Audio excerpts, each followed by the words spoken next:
Welcome, I'm back. Trying to survive the apocalypse, Southern Louisiana. It's crazy times out here in these streets when you legitimately get 6 inches of real snow, like real snow, like snow I got in Chicago when I was there for 17 plus years. So it's a crazy day, man. But I'm gonna start with this. And it's crazy that I was tweeting about Chip Kelly last night. Mad respect for him and how he calls games. And then I heard this rolling today, hence why I am broadcasting right now. And just for reference, a lot of the things that are my belief system is I've learned from great coaches that I've had my entire career. And none of the things, I don't say none, the majority of things that I say are not rocket science things. Not like something that I was in the kitchen and cooked up. Do I add my own personal spin to things? Um, with my upbringing and all the stuff and the way I played and how I played and morphing and mixing like 5, 6 different great coaches that I've had and molding that to what I believe is for sure. But it is always great to hear people say things differently than the way you said it because maybe it hit differently. So I'm gonna just play this clip and then I'll talk for a few minutes after.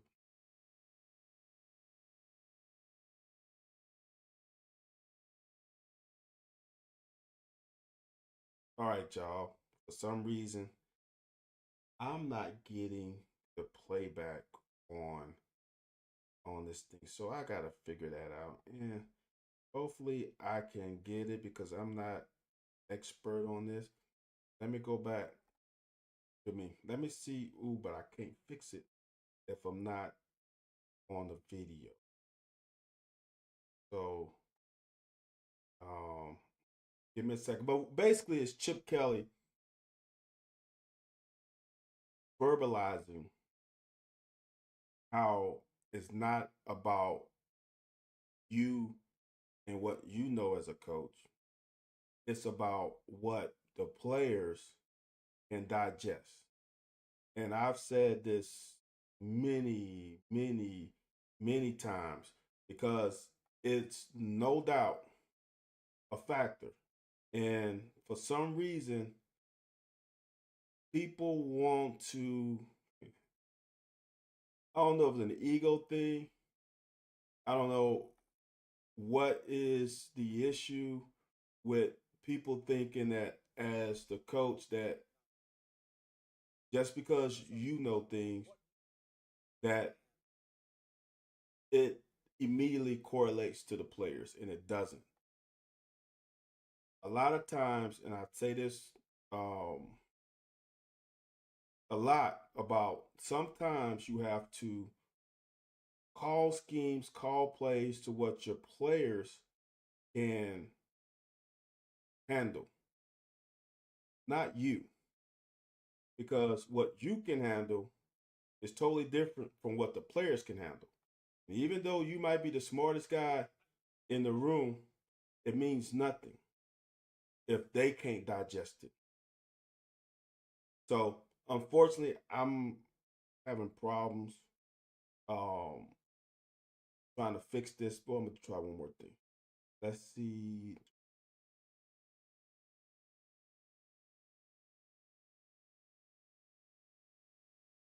I'm gonna try one more time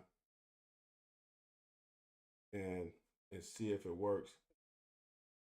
Nah, it doesn't come through. I'm gonna just add this. I'm gonna just add it to the bottom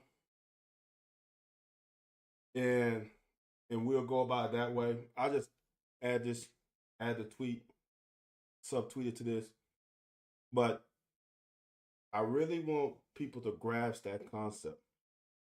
Is even though you want to run certain things or you want to see a certain team, your favorite team, run something. Sometimes when you're in practice, even though you want to run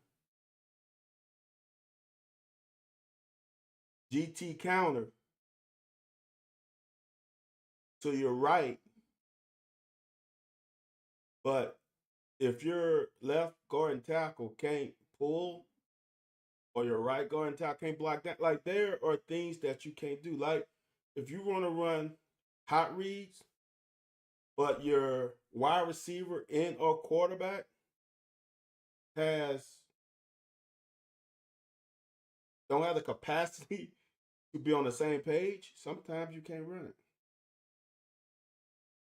It's like I've Anthony White on the locker. Anthony White Wednesdays 9 p.m. Eastern Standard Time.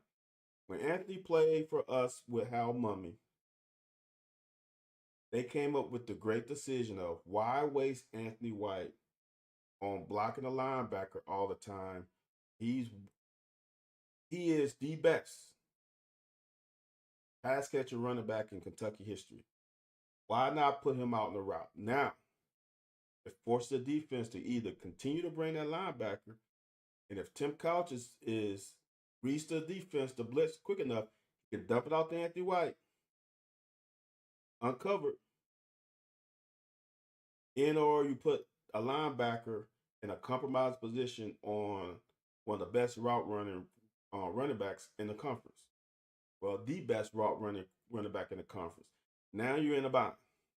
There's a no-win situation in that situation unless Tim Couch just can't identify, which Tim identified the majority of the time. So now that changed the way you play defense, right? And it changed the way you play offense because I'm not going to waste one of my better players trying to block a blitzer when I can use him at in a situation that best fits his skill set. But if neither one could do that, you can't. Even if I'm the coordinator, like, man, let's do that. I can scheme up anything. I can scheme up anything, offensively and or defensively. But as Chip Kelly says in the video, if they can't handle it, you cannot call it. I.e., Notre Dame last night with the blitz on 3rd and 11.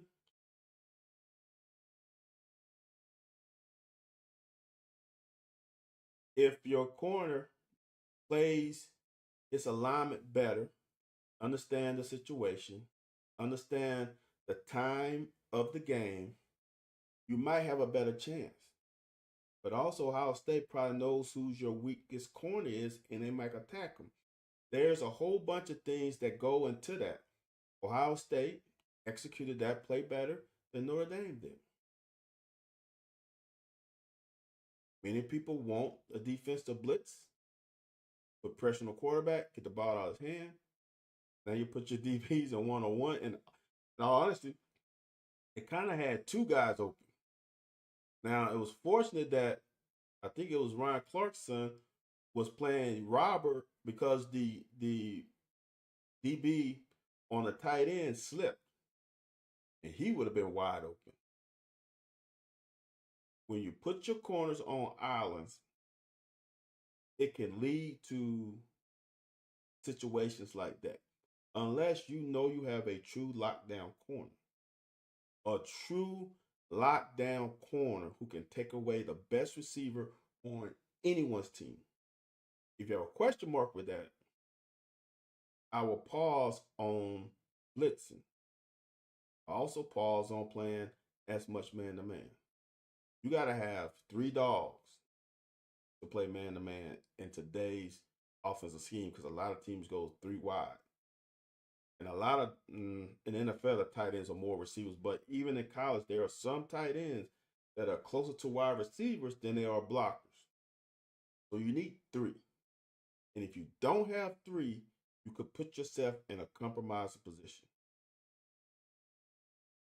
So those things happen. But getting back to what Chip Kelly said, if I want to run, he said in this tape, you can play a team that you know without a shadow of a doubt what is going to be ran. I'll never forget whatever bowl we played. Was that in Charlotte when we played Georgia Tech in the bowl game when they ran the option, right, mid veer option? I think that was Charlotte. Whatever it was, I went to the game and it was like you can call every play. Georgia Tech got themselves in third and short or fourth and short and just ran, dive, gets you 2 yards. You knew it was coming, but you couldn't stop it. Reason why you can't stop it because those players have ran that play over and over and over again against every front known to man. They know how to adapt. They know they have the answers to anything that you bring to them. That's the key of winning football games. Like I tweeted after Notre Dame, um,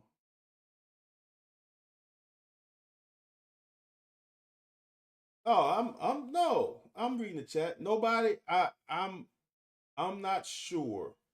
Nobody. I'm not confident right now. Let me see a a quarter of the season. And hey, yo, I did get snow. I got a ton of snow. I've got last I checked, what was that? A few hours ago, we had 6 inches. So, and it's kind of tapered off. I don't think we've got it was coming down enough to get up to another inch. So I think we're in the 6-ish range in Baton Rouge. So you can run. I keep saying it all the time. So when Notre Dame marched down the field on the first drive, it is it was a establishment of you might know what we're gonna run. We're gonna execute better. It's running something that fits your roster and your players and your scheme. It's way more important than anything else. I'm not snowed in, but I'm snowed in. I'm I guess I'm creating the option of snowed in because I don't want to get on these roads. We don't have snow plows and salt and all that stuff, so it ain't worth it. Uh Nobody. He's in deep thought. He's not. I'm just trying to get off of this thing, man. Just trying to say my thing and then get off. But I appreciate y'all asking questions. Keep on asking. This is actually to my side today. I missed it. Um. So what I liked about Notre Dame is they run something that they feel best fits their players. It's not about me as a coach. It's about what my players can digest and what they can handle week in and week out. I can come up with the greatest scheme ever. You're a coach. The majority of coaches can come up with some creative stuff. Can your players replicate that from on paper to live in action? Can that linebacker know where to blitz when there's an adjustment? When that running back motions out, do we know what to adjust to? Because the thing about it, offense can do whatever they want to do. What happens um when in 3-by-1 and a receiver motions over and you don't want your DB to follow?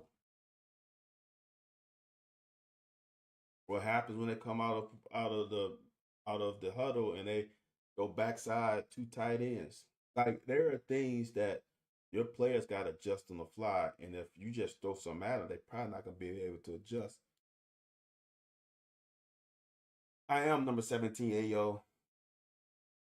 We on staff somewhere. I don't need to be on staff. See, nobody. Here's the thing. Here, here is the great thing about this is I guarantee you what I'm saying, the coaches are saying. I guarantee you. It might be worded a little differently, but saying the same thing. What happens? They go concession stand win again. Man, nobody. That was blown out of. When things are not going well, everything looks bad. Um, from what I hear, there are things like um, maybe he wasn't allowed back in the locker. Like there are things that happen that fans don't know about, but when you have camera phones around all the time, it's easy to find stuff things that happened 20, 30 years ago. That were more, those great stories that people talk about that there's no way that happened because you don't have any proof. Now the proof is easy to to come up with and then share it to everybody. Football is a complicated sport when you're dealing with, when I played, 100 something individual personalities and attitudes. Even though you can have I had a disciplinarian as a coach when I played. I guarantee you, 50 whatever players on defense did not adhere to those and were more than willing to take the consequences of their actions sometimes because they want to do things their way. So a lot of people want to say things about how you run things and scheme and all that. Scheme means nothing if your players can't digest. Go back to, like I was saying, the Georgia Tech game. Go back to Eddie Gran. It's like, um, nobody, you the man keeping cuss words off Tony's. Nobody. I'm able to code switch. I can speak. I don't want to say more intelligent. I can speak more censored when I need to, and when I don't, I'm free willing. But you're right. When I'm on the radio, I can't say the things I want to say, so I have to censor myself, and I think I'm pretty good at censoring myself. Um,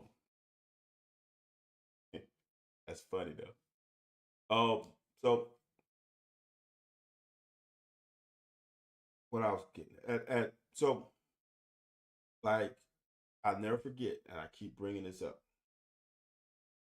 My freshman year at Kentucky, we played Florida, second game of the season, and legitimate, y'all.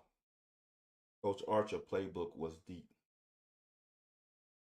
deep, deep. I think Coach Archer that year might have ran 15% of his playbook. We didn't, as a secondary and as a defense over, but I just say at a secondary, definitely we didn't get into the whole playbook until my senior year. Coach Smith continued the scheme and philosophy. So we didn't get into all the coverages until my senior year. And that game, y'all, we ran like two coverages and a couple blitzes. We ran in a variation. We ran cover two, which was, as I call it now, cover two read, and we ran cover three, but we ran cover three with some variations to it. That's not always typical cover three. That safety didn't always go curl flat. He was a robber sometimes. So we ran, but it's still cover three concept. Cover three and two read, a few blitzes. That's it. We had 6 picks. Reason why it worked is because we practiced those coverages every day at nauseum, and the players we had on that team were older players, and they grasped the concept real quickly. So there was a little confusion. Um, from Terry Dean and Walker a little bit. There's a little confusion because you see two high safety, but sometimes it morphs into cover 4, sometimes it morphs into cover 6. So I'm not sure they were ready for it because they didn't have no film on Coach Arch as a DC, and that confused him. And we had 6 picks in that game. So about what your players can digest, and also about the talent level on your team. Eddie Gran came to Cincinnati where they threw the ball that was a little more, I'm gonna say balanced, but more leaning towards the pass. He come here, get an injury to Drew Barker, and we had to lean on Steven Johnson, and we went more run, set up the pass. That's a guy learning and being adaptable. When we lost Terry Wilson, we lost Sawyer Smith, and Lynn Bowden came in the game, we switched that offense 3 times that year. We ran a quarterback-centric run game, quarterback power, quarterback lead, quarterback counter, all that stuff. And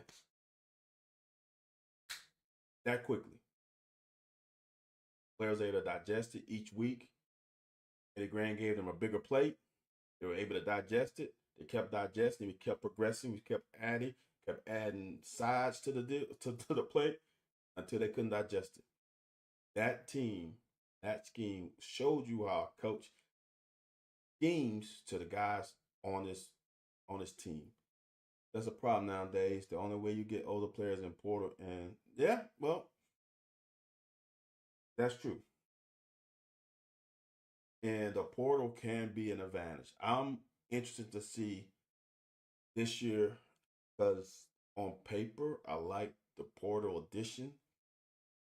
We so the portal, in my opinion, allows you to, if you have groomed your players and got them to be junior seniors, but you've had a couple bad recruiting years after them, you can supplement their exodus with portal players. And with losing Dion, with losing Ox, with losing Ripka, we had to supplement them with something. And we supplemented them with some pretty good players on paper. Same thing with receivers. When you lost Dane Key and Barry Brown, you had to supplement them some players. And getting True Edwards and getting Salado, I think his name from Clemson, is supplement that. Keeping Ferrier, supplement that. Keeping Macklin, supplement that. I think the wide receiver room actually better this year than was last year as a whole. Losing Dane hurts, but when you replace him with a True Edwards, when you replace some of the other players with some more veteran players, it is a better, more stable room. Now you got to give the quarterback a chance.